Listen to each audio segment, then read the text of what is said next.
Hello everyone. இந்த வீடியோவில் electrostatics discuss பண்ண போகிறோம்.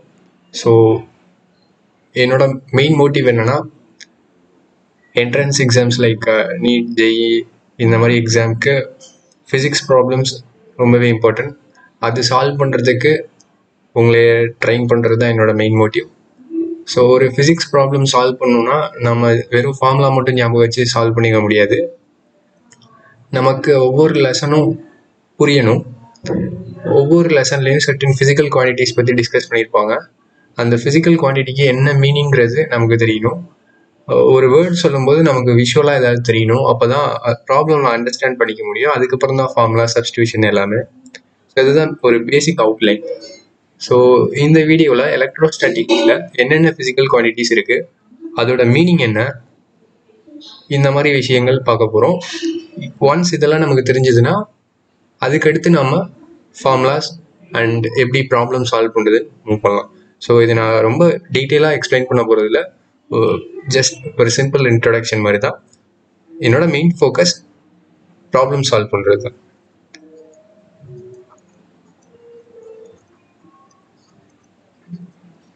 ஸோ எலக்ட்ரோஸ்டாட்டிக்ஸ் இந்த லெசனில் மெயினாக எதை பற்றி டிஸ்கஸ் பண்ணுவோன்னா சார்ஜஸ் பற்றி.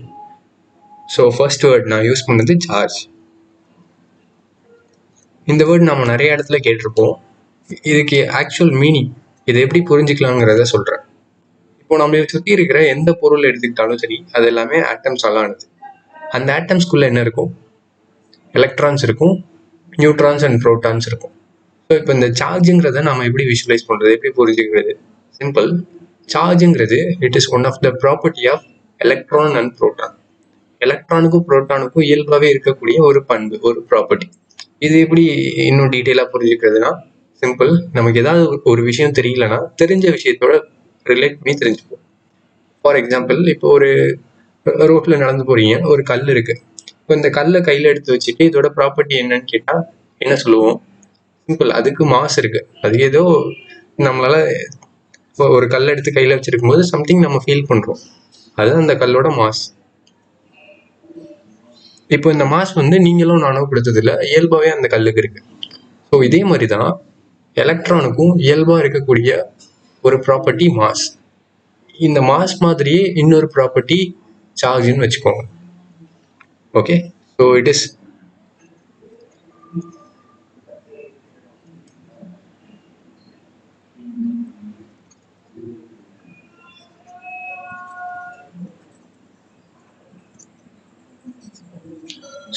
an inherent or inbuilt property of electron and proton.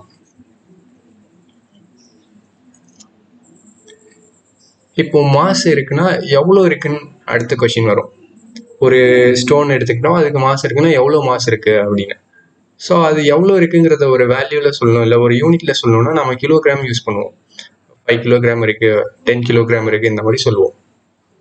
அதே மாதிரி இந்த சார்ஜுக்கும் இது எவ்வளோ சார்ஜ் இருக்குன்னு சொல்லி அடுத்த கொஸ்டின் வரும். ஸோ இது எவ்வளோ சார்ஜ் இருக்குன்னு டினோட் பண்ணுறதுக்கு ஒரு யூனிட் யூஸ் பண்ணுறோம், அதுதான் coulomb. So amount of charge is denoted by coulomb.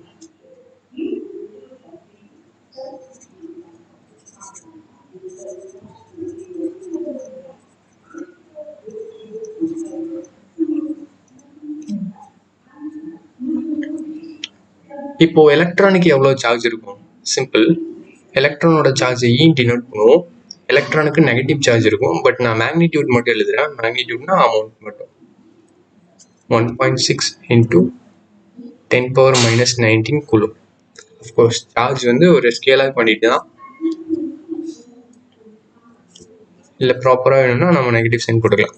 எலக்ட்ரானோட charge negative, அதுதான் இந்த நெகட்டிவ்கான மீனிங். ஒரு எலக்ட்ரானில் இருக்கிற சார்ஜ் எவ்வளோ இருக்குன்னா 1.6 into 10⁻⁻19 கூலும். புரோட்டான்லையும் இதே அளவு தான் சார்ஜ் இருக்கும், பட் அது positive charge.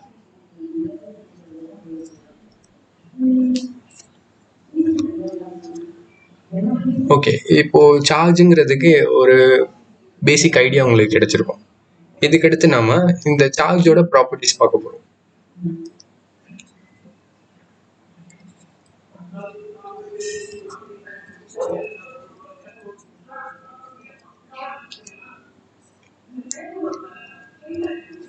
First one, charge is quantized.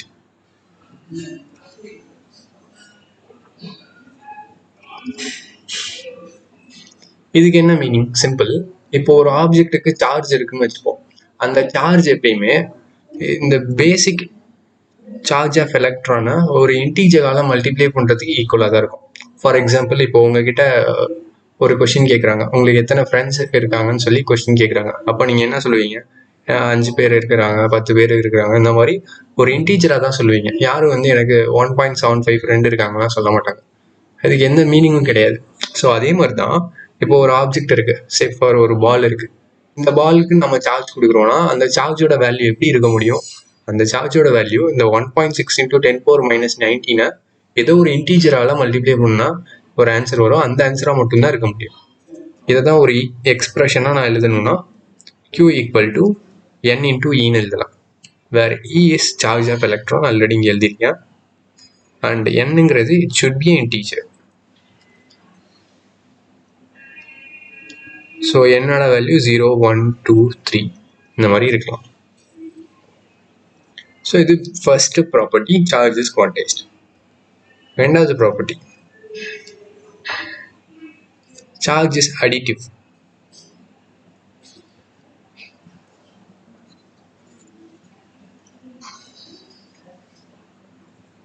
இது சிம்பிள். இப்போ 2 பால் இருக்குன்னு வச்சுப்போம். பால் 1, பால் 2. இதில் சார்ஜ் இருக்கு. ஃபர்ஸ்ட் பாலில் Q1 charge which is say for 10 coulomb. அடுத்ததில் Q2 charge which is equal to plus 20 coulomb. Okay, 2 பால் செப்பரேட்டாக இருக்குது, 2 பால்லையும் சம் சார்ஜஸ் இருக்குது. இப்போ என்ன பண்ண போகிறோம்னா 2 பாலையும் கான்டாக்டில் வைக்க போகிறேன். இது 2 கண்டக்டிங் பால்னு வச்சுக்கோங்க. ஸோ இந்த 2ஐயும் நான் கான்டாக்டில் வைக்க போகிறோம்.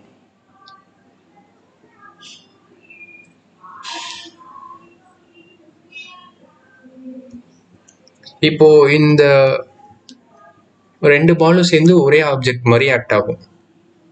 இப்போ இந்த 2 பால்லையும் இருக்கிற டோட்டல் சார்ஜ் எவ்வளவா இருக்குன்னா this Q1 plus Q2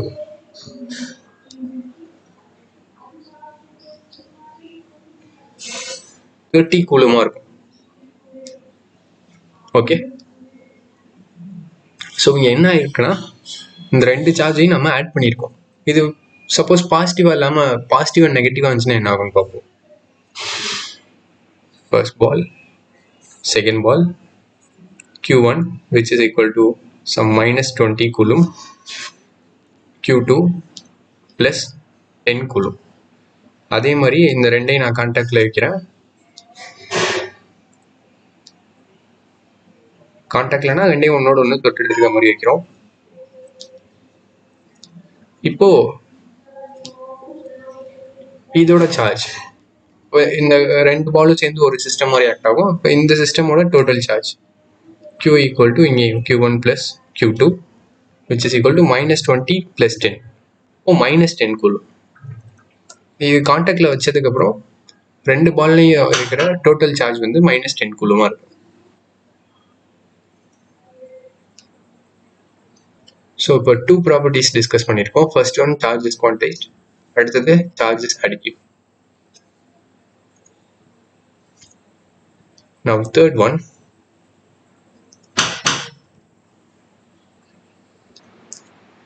third property, charge is conserved.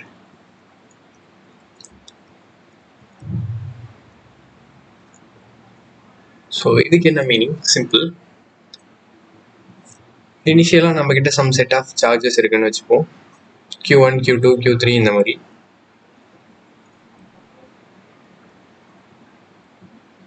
They're having different values. வேறு வேறு வேல்யூஸ் இருக்குது. பாசிட்டிவாக இருக்கலாம், நெகட்டிவாக இருக்கலாம், எது வேணாலும் இருக்கலாம்.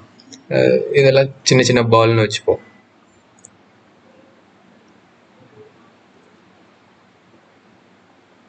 ஸோ இதெல்லாம் தனித்தனியாக இருக்குது. இப்போ என்ன பண்ணுறோம், நம்ம இந்த 3 பாலையும் ஒன்றா சேர்த்து வைக்கலாம், இல்லை ஏதாவது 2 பாலை மட்டும் டச் பண்ணிவிட்டு அப்புறம் செப்பரேட் பண்ணலாம். ஸோ இந்த மாதிரி நம்ம நிறைய ப்ராசஸ் பண்ணலாம். அதெல்லாம் பண்ணி முடிச்சதுக்கப்புறம் ஃபைனலாக நமக்கு அதே 3 பால் திரும்ப வைக்கிறோம்னு வச்சுப்போம்.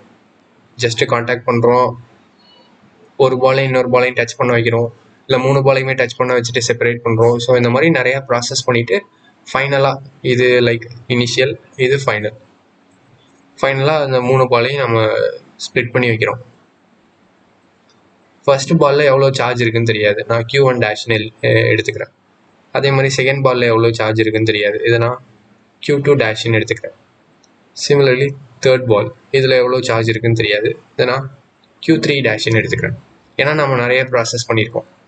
ஸோ ஒரு பாலையும் இன்னொரு பாலையும் டச் பண்ணும்போது சார்ஜஸ் ட்ரான்ஸ்ஃபர் ஆகிறதுக்கு சான்சஸ் இருக்குது. ஸோ இந்த மாதிரி நிறைய பண்ணதுனால எவ்வளோ சார்ஜ் இருக்குன்னு தெரியாது. பட் ஒரு விஷயம் நமக்கு என்ன தெரியும்னா, டோட்டலாக இப்போது இந்த 3 பால் சேர்ந்தது ஒரு சிஸ்டம். இந்த சிஸ்டமில் எவ்வளோ இனிஷியல் சார்ஜ் இருந்ததோ அதே அமௌண்ட் ஆஃப் சார்ஜ் ஃபைனலாகவும் இருக்கணும். So total initial charge should be equal to total final charge. இப்போ இங்கே டோட்டல் இனிஷியல் சார்ஜ் எவ்வளோ, டோட்டல் இனிஷியல் சார்ஜ், ஸோ QTங்கிறது டோட்டல் சார்ஜ், இது ஐங்கிறது இனிஷியல், என்னவா இருக்கும் Q1 + Q2 + Q3. இப்போது total final charge Q1 dash + Q2 dash + Q3 dash. இந்த கான்செப்ட் இதுக்கு என்ன மீனிங்னா, ஒரு ஐசோலேட்டட் சிஸ்டமில், தனியாக இருக்கிற ஒரு சிஸ்டமில் நம்ம என்னதான் சேஞ்சஸ் பண்ணாலும் இனிஷியல் சார்ஜும் ஃபைனல் சார்ஜும் சேமாக தான் இருக்கும். Total initial charge should be equal to total final charge. So இந்த 3 இம்பார்ட்டன்ட் ப்ராப்பர்ட்டிஸ் முக்கியம். First one, charge is quantised. அடுத்தது சார்ஜ் இஸ் அடிட்டிவ். அண்ட் 3வது விஷயம், சார்ஜ் இஸ் கன்சர்வ்ட்.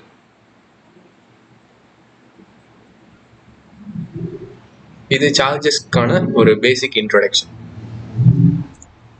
இதுக்கு அடுத்தது one more important point, like charges will ripple each other and unlike charges will attract each other. இது சின்ன வயசுல அந்த மேக்னெட் வச்செல்லாம் பண்ணியிருப்போம். மேக்னெட்டோட நார்த் போல் பக்கத்தில் எடுத்துகிட்டு வந்தோம்னா ரெண்டும் ரிப்பல் ஆகும். இதே north pole and south pole எடுத்துகிட்டு வந்தோம்னா ரெண்டும் அட்ராக்ட் ஆகும். ரெண்டு மேக்னெட்டிக்கு இடையில ஒரு ஃபோர்ஸ் இருக்கும். அதே மாதிரி 2 சார்ஜஸ்க்கு இடையிலையும் சம் ஃபோர்ஸ் இருக்கும். இந்த ஃபோர்ஸை சொன்னது தான் கூலும். ஸோ அதுதான் நம்ம கூலும்ஸ் லான்னு சொல்லுவோம்.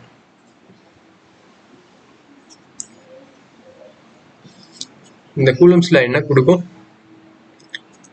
இது 2 சார்ஜ்க்கு இடையில இருக்கிற ஃபோர்ஸை கொடுக்கும். ஸோ Q1ங்கிறது ஒரு சார்ஜ், Q2ங்கிறது இன்னொரு சார்ஜ். இப்போ இந்த ரெண்டுத்துக்கும் இடையில இருக்கிற டிஸ்டன்ஸ் வந்து Rன்னு வச்சுப்போம். இப்போ இந்த 2 சார்ஜுக்கு இடையில இருக்க ஃபோர்ஸ் கூலும்ஸ் லா யூஸ் பண்ணி கண்டுபிடிக்கலாம். இந்த லா என்ன சொல்லுது, சிம்பிள், இந்த force is directly proportional to product of 2 charges. 2 சார்ஜோட மேக்னிடியூடையும் மல்டிப்ளை பண்ணுறதுக்கு டைரக்ட்லி ப்ரொபோர்ஷனலாக இருக்கும். And it is inversely proportional to square of the distance between the charges. Distance between the சார்ஜுங்கிறது R, so inversely proportional R². Distance அதிகமாக இந்த force கம்மியாகும். இப்போ இந்த ப்ரொபோர்ஷனாலிட்டி சிம்பிள் எடுத்துகிட்டு நான் ஈக்குவேட் பண்ணேன்னா ஒரு கான்ஸ்டன்ட் ஆஃப் ப்ரொபோர்ஷனாலிட்டி யூஸ் பண்ணுவோம். ஸோ இங்கே அது K Q1 Q2 by R². இதில் இந்த Kங்கிறது 1/4πε0 அண்ட் இதோட வேல்யூ 9 × 10⁹. யூனிட் நீங்களே ஃபைண்ட் அவுட் பண்ணலாம். ஏன்னா ஃபோர்ஸோட யூனிட் உங்களுக்கு தெரியும் நியூட்டன், சார்ஜோட யூனிட் கூலும், இது டிஸ்டன்ஸ் அப்போது மீட்டர் ஸ்கொயர்னு வரும். ஸோ இதெல்லாம் சப்ஸ்டியூட் பண்ணிங்கன்னா இங்கே என்ன யூனிட் வரும்னு நீங்களே ஃபைண்ட் அவுட் பண்ணலாம். ஓகே, நான் இதில் இங்கே ஏதோ ஒன்று எழுதியிருக்கேன், 4πε0. இந்த ε0னா என்னன்னு பார்ப்போம். ε0ங்கிறது permittivity of free space.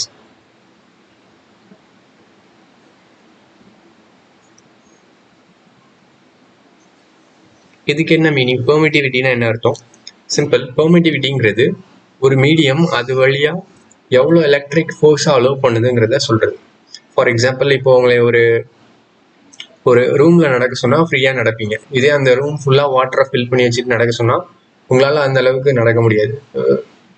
So நீங்கள் ஒவ்வொரு மீடியத்துலேயும் எப்படி நடக்கிறீங்கிறது இருக்குது, அந்த மீடியத்தை பொறுத்தது. ஸோ அதே மாதிரி தான் எலக்ட்ரிக் ஃபோர்ஸ் ஒவ்வொரு மீடியத்துலேயும் எப்படி இருக்கும், அது அந்த மீடியத்தோட ப்ராப்பர்ட்டியை பொறுத்தது. அந்த ப்ராப்பர்ட்டியை சொல்கிற ஒன் ஆஃப் த குவான்டிட்டி தான் பெர்மிட்டிவிட்டின்னு சொல்லுவோம். இது ஒவ்வொரு மீடியத்துக்கும் டிஃபர் ஆகும். ஸோ இங்கே எப்சிலான் நாட்டுங்கிறது ஃப்ரீ ஸ்பேஸோட பெர்மிட்டிவிட்டி. யூஸ்வலாக ஒரு மீடியத்தோட பெர்மிட்டிவிட்டியை நம்ம எப்சிலான்னு எழுதுவோம், which is permittivity of a medium. Say for water இல்லை ஆயில் எதுவாக இருக்கலாம்.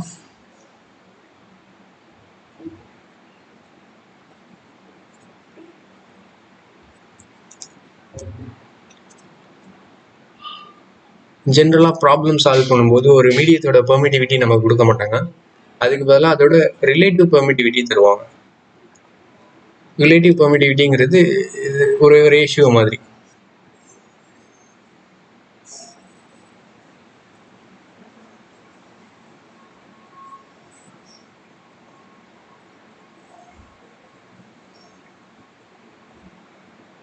which is equal to epsilon by epsilon naught. ஒரு மீடியத்தோட ரிலேட்டிவ் பெர்மிட்டிவிட்டிங்கிறது அந்த மீடியத்தோட பெர்மிட்டிவிட்டியை ஃப்ரீ ஸ்பேஸோட பெர்மிட்டிவிட்டியால் டிவைட் பண்ணுறதுக்கு ஈக்குவலாக இருக்கும். இந்த எப்சிலான் ஆரை நம்ம டைஎலக்ட்ரிக் கான்ஸ்டன்ட்னு சொல்லலாம். இதுக்கடுத்து ஃபியூ சாப்டர்ஸ்க்கு அப்புறம் கெப்பாசிட்டர்ஸ் பற்றி டிஸ்கஸ் பண்ணுவோம். ஸோ அப்போது இது important. So this epsilon r relative permittivity is also known as dielectric constant. இதெல்லாம் எதை டிபெண்ட் பண்ணதுன்னா எந்த மீடியம் யூஸ் பண்ணுறோமோ அந்த மீடியத்தோட ப்ராப்பர்ட்டி.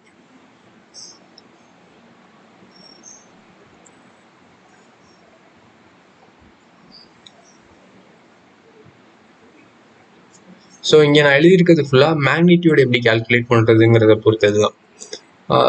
சின்ஸ் ஃபோர்ஸ் வந்து ஒரு வெக்டர் குவான்டிட்டி, அதுக்கு மேக்னிடியூடும் இருக்கும் டைரக்ஷனும் இருக்கும். இப்போ நம்ம மேக்னிடியூட் எப்படி கால்குலேட் பண்ணுறதுன்னு இதை வச்சு பண்ணிடலாம். ஃபோர்ஸ்க்கு என்ன பண்ணுறது, சிம்பிள்.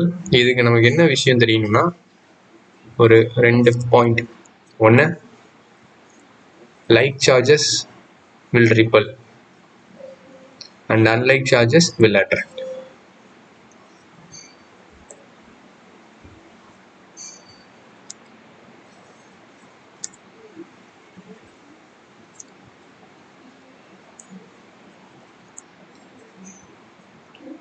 லைக் சார்ஜஸ்னா பாசிட்டிவ் நெகட்டிவ். ஸோ இந்த மாதிரி 2 சார்ஜை பிளேஸ் பண்ணும்போது 2ம் ரிப்பல் ஆகும். அன்லைக் சார்ஜஸ்னா ஒரு பாசிட்டிவ் ஒரு நெகட்டிவ் பிளேஸ் பண்ணோன்னா இந்த 2 சார்ஜும் அட்ராக்ட் ஆகும்.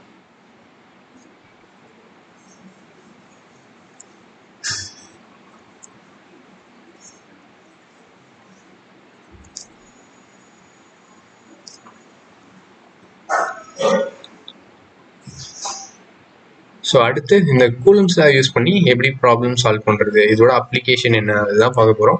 ஃபஸ்ட்டு நான் பேசிக் ப்ராப்ளம்லேருந்து ஸ்டார்ட் பண்ணுறேன். அதுக்கு முன்னாடி நமக்கு தெரிஞ்சிருக்க வேண்டிய விஷயம் இந்த எக்ஸ்பிரஷன். அண்ட் இது மேக்னிடியூட் கண்டுபிடிக்கிறதுக்கு ஹெல்ப்ஃபுல்லாக இருக்கும். டைரக்ஷன் கண்டுபிடிக்கிறதுக்கு நம்ம இதை யூஸ் பண்ணிக்கலாம். ஸோ லைக் சார்ஜா அன்லைக் சார்ஜான்னு பார்க்குறோம், அதை வச்சு எந்த டைரக்ஷனில் ஃபோர்ஸ் இருக்கும்னு ஈஸியாக ஃபைண்ட் அவுட் பண்ணலாம். So let start with some simple problems. So இந்த கொஷின் பாருங்கள், இது சிம்பிள் கொஷின். இதில் 2 சார்ஜஸ் இருக்குது, Q1 அண்ட் Q2. எப்பயுமே கொஸ்டின் ரீட் பண்ண உடனே அதை டயக்ராமாக மாற்றிட்டோன்னா நமக்கு சால்வ் பண்ணுறது ஈஸி. ஓகே, ஸோ நான் இப்போ ஃபர்ஸ்ட் லைன் மட்டும் எக்ஸ்பிளைன் பண்ணுறேன். 2 point charges Q1 and Q2. Q1 Q2 போட்டாச்சு. And they எக்ஸெட் force F on each other and they kept at certain distance apart. So இங்கே வந்து நான் இந்த டிஸ்டன்ஸ் டின்னு எடுத்துக்கிறேன். டிஆர் எது வேணாலும் நம்ம யூஸ் பண்ணலாம், இல்லைனா ஃபார்முலாவில் ஆர் யூஸ் பண்ணதுனால இங்கே ஆர்னு எடுத்துக்கிறேன். ஸோ இப்போ Q1 Q2 இருக்குது, ஆர் டிஸ்டன்ஸில் செப்பரேட் பண்ணி வச்சுருக்கோம். அப்போது ரெண்டுத்துக்கு இடையில இருக்க ஃபோர்ஸ் எவ்வளோ, எஃப்னு சொல்கிறாங்க. அப்போது கூலம்ஸில் யூஸ் பண்ணி என்ன பண்ணலாம், F equal to K Q1 Q2 by R ஸ்கொயர்னு எழுதலாம். ஸோ இது இந்த இனிஷியலாக கொடுத்துருக்குது இந்த பாயிண்ட் வரையிலும். அதாவது ஃபர்ஸ்ட் லைனில் கொடுத்துருக்கத நான் டயக்ராமாக மாற்றிருக்கேன், அந்த டயக்ராமை ஈக்குவேஷனாக எழுதியிருக்கேன். இதுக்கு அடுத்த லைன் பார்ப்போம். If the charge on each particle is halved அப்படின்னா என்ன அர்த்தம்? Q1 will become Q1/2. ஒவ்வொரு சார்ஜும் பாதி ஆக்கியிருக்காங்க. அப்போ Q1ங்கிறது Q1/2 ஆகும். அதே மாதிரி Q2ங்கிறது Q2/2 ஆகும். இப்போ இதுதான் வந்து அடுத்து இருக்கிற சார்ஜ். அப்புறம் என்ன சொல்றாங்க? distance between the two charge particle is doubled. So அப்போ ஆறுன்னு இருக்க வேண்டியது 2R மாறுது. அதுக்கு தகுந்த மாதிரி இதை கொஞ்சம் தள்ளி போட்டுருவோம். So now distance become 2R. இப்போ இந்த நியூ ஃபோர்ஸ் எவ்வளோ இருக்கும்னு கேட்குறாங்க. இப்போ நியூ ஃபோர்ஸ் நான் F டேஷ்னு வச்சுக்கிறேன். இதே ஃபார்முலா தான், ஆனால் Q1க்கு பதிலாக என்ன பண்ணும்? Q1/2 போடணும். அதே மாதிரி Q2க்கு பதிலாக Q2/2. And distance 2R squared. So இதில் காமனாக பண்ணுற மிஸ்டேக் என்னன்னா 2R ஸ்கொயர்ட்னு போடுவோம், இங்கே ஒரு ப்ராக்கெட் மாதிரி போட்டுக்கோங்க. ஏன்னா இந்த 2ஐ ஸ்கொயர் பண்ணும், இதை சம்டைம்ஸ் மறந்துடுவோம், அது ஒரு தப்பாகிடும். அதனால 2R ஹோல் ஸ்கொயர். இப்போ சிம்பிளை பண்ணுவோம்.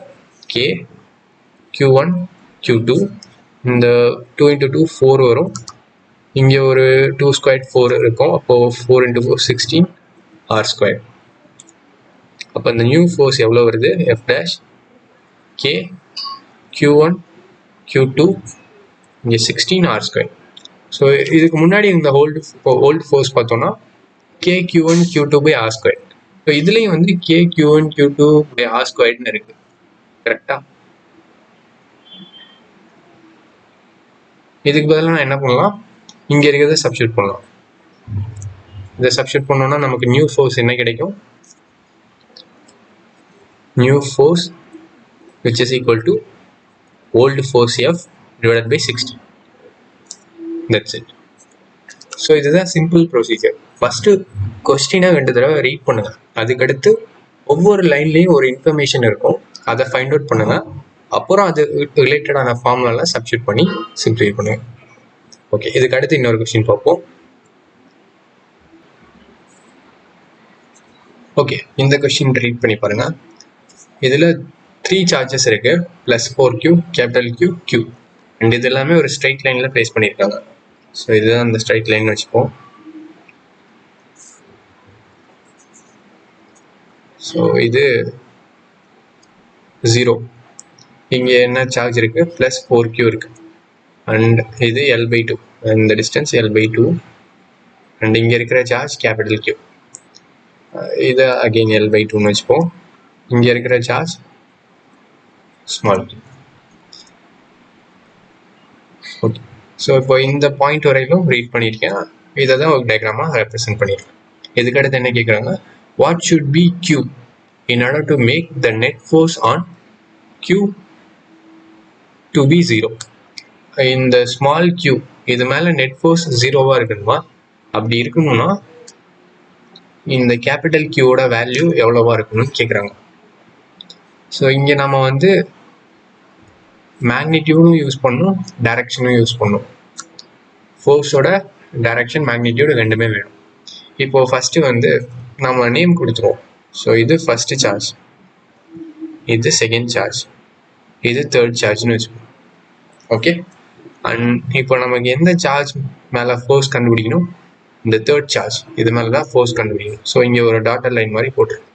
இதுக்கு அடுத்து இதுக்கு பக்கத்தில் என்னென்ன சார்ஜ் இருக்குன்னு பார்ப்போம்.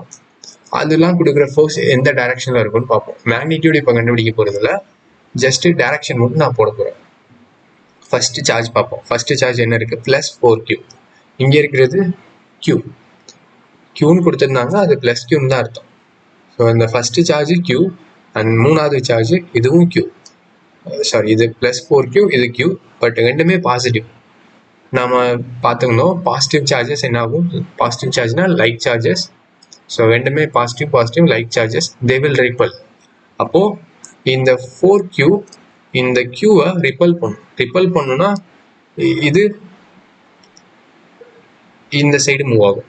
ரிப்பல்னா இட் ஷுட் மூவ் அவே. அட்ராக்ட்னா இந்த 4Q நோக்கி இந்த ஸ்மால் கியூ மூவ் ஆகணும். பட் இது ரிப்பல் பண்ணுறதுனால இந்த டைரக்ஷனில் மூவ் ஆகும். ஸோ இதுதான் இதோட இதை எப்படி இண்டிகேட் பண்ணலாம்னா திஸ் இஸ் ஃபோர்ஸ் ஆன் 3. இந்த ஃபர்ஸ்ட் லெட்டர்னா ஃபோர்ஸ் ஆன், எது மேலே ஃபோர்ஸ் இருக்கு. அடுத்த லெட்டர் டியூ டு, எந்த சார்ஜ் கொடுத்த ஃபோர்ஸ். ஸோ F31க்கு என்ன meaning, force on 3 due to 1. And இதோட டைரக்ஷன் எப்படி இருக்கு, டுவர்ட்ஸ் ரைட். இது எப்படி ரைட்டுன்னு கண்டுபிடிக்கிறது சிம்பிள். இந்த ரெண்டு சார்ஜ் என்னன்னு பார்க்குறோம், ரெண்டுமே பாசிட்டிவாக இருக்கு. பாசிட்டிவ்னா ரிப்பல் ஆகணும். ரிப்பல் ஆகணும்னா அந்த 4Qலேருந்து இந்த Q நகர்ந்து போகணும். இப்போ இந்த டைரக்ஷனில் நகர்ந்து போகும். ஸோ இது போட்டாச்சு, சிம்பிள். இதுக்கடுத்து என்ன பண்ணுறோம், இந்த Qக்கு வருவோம். இப்போ தான் நம்மளோட காமன் சென்ஸ் யூஸ் பண்ணணும். இங்கே என்ன சொல்லியிருக்காங்க, நெட் ஃபோர்ஸ் 0வாக இருக்கணும்னு சொல்கிறாங்க. நெட் ஃபோர்ஸ் 0வாக இருக்கணும்னா என்ன அர்த்தம், ஒரே டைரக்ஷனில் ஃபோர்ஸ் இருந்ததுன்னா அதை ஆட் பண்ணி தான் வைப்போம். ஓகேவா, ஆப்போசிட் டைரக்ஷனில் ஃபோர்ஸ் இருந்தால் மட்டும்தான் அது ரெண்டும் சப்ராக்ட் ஆகும். இப்போ 0 ஆகிறதுக்கு சான்ஸ் இருக்குது. அப்போ கண்டிப்பாக இந்த செகண்ட் சார்ஜ் கொடுக்குற ஃபோர்ஸ் வந்து லெஃப்ட் ஹேண்ட் சைட் டைரக்ஷனில் தான் இருக்கணும். கரெக்டா?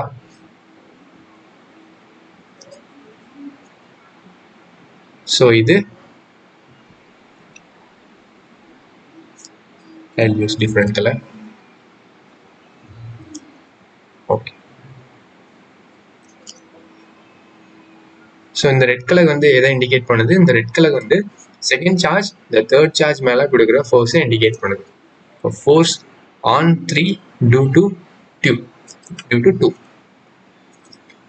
ஸோ நம்ம இதுலேருந்து என்ன ஒரு கன்க்ளூஷனுக்கு வரலாம்னா, இந்த capital Q should be negative.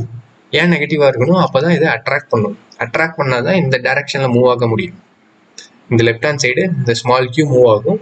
அப்போது இந்த Q வந்து கண்டிப்பாக நெகட்டிவாக தான் இருக்கணும், பாசிட்டிவாக இருக்காது. இப்போ இந்த ரெண்டையும் இந்த ஒரு ஆப்ஷனை மட்டும் நம்ம இப்போயே ஸ்ட்ரைக் அவுட் பண்ணிடலாம்.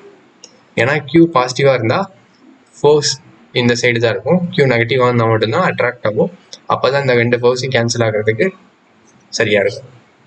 ஸோ இப்போ நம்ம டைரக்ஷனை வச்சு இது நெகட்டிவ் தான் இருக்குன்னு சொல்லி ஃபைண்ட் அவுட் பண்ணியாச்சு. இதுக்கு அடுத்து என்ன பண்ணுறது, சிம்பிள், மேக்னிடியூட் கண்டுபிடிக்கணும். அதாவது இந்த Qவோட வேல்யூ என்னன்னு சொல்லி கண்டுபிடிக்கணும். அதுக்கு என்ன வேணும்னா கூலம்ஸில் யூஸ் பண்ண போகிறோம். இந்த F32 F31 இந்த ரெண்டையும் நம்ம எழுதணும் கூலம்ஸில் யூஸ் பண்ணி. ஸோ ஜஸ்ட் ஒரு முன்னாடி எழுதினது தான். கூலம்ஸ்லானா என்ன எழுதுவோம், F equal to K into Q1 Q2 by R² எழுதுவோம். இங்கே கொடுத்துருக்க டேட்டா வச்சு இதை எழுத போகிறோம். ஃபர்ஸ்ட்டு F31, இதுக்கு என்ன meaning, force on 3 third charge due to first charge. So K Q1னா ஃபர்ஸ்ட் சார்ஜ், இங்கே ஃபர்ஸ்ட் சார்ஜுங்கிறது ப்ளஸ் 4Q எழுதியாச்சு. அடுத்தது தேர்ட் சார்ஜ் Q எழுதியாச்சு. டிஸ்டன்ஸ், ஸோ இது கேர்ஃபுல்லாக பார்க்குறோம்.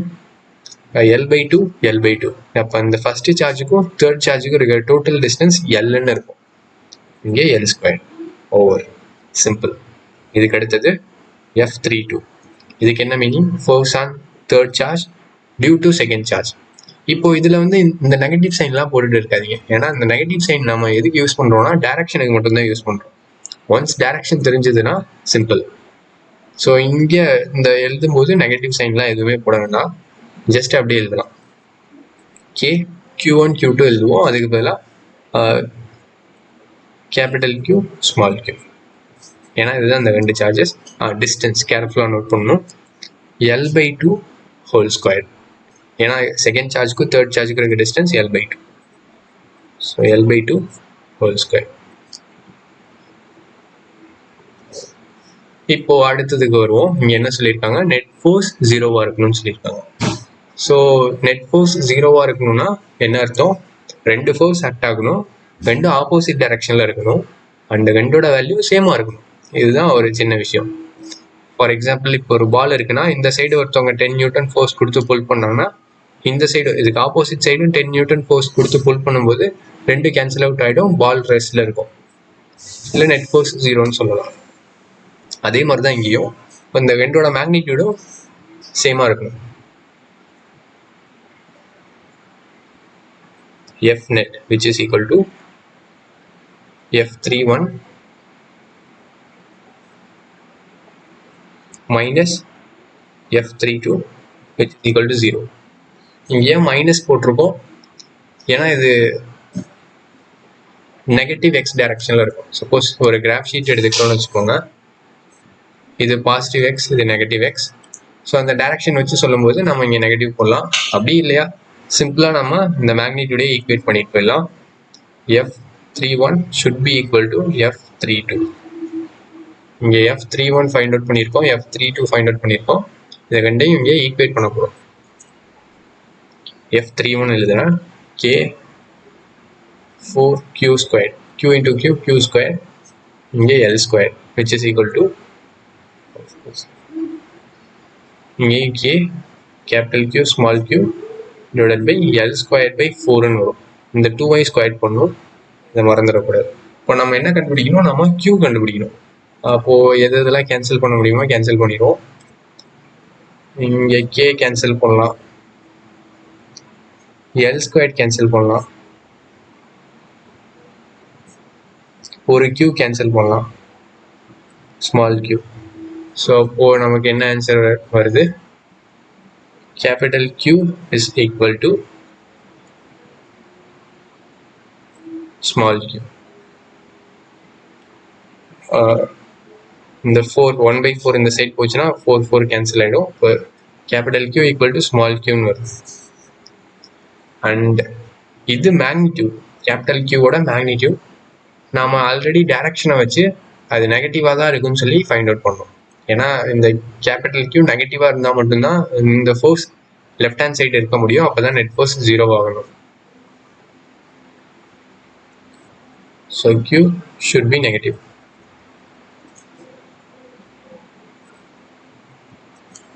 அதனால capital Q is equal to -2. இது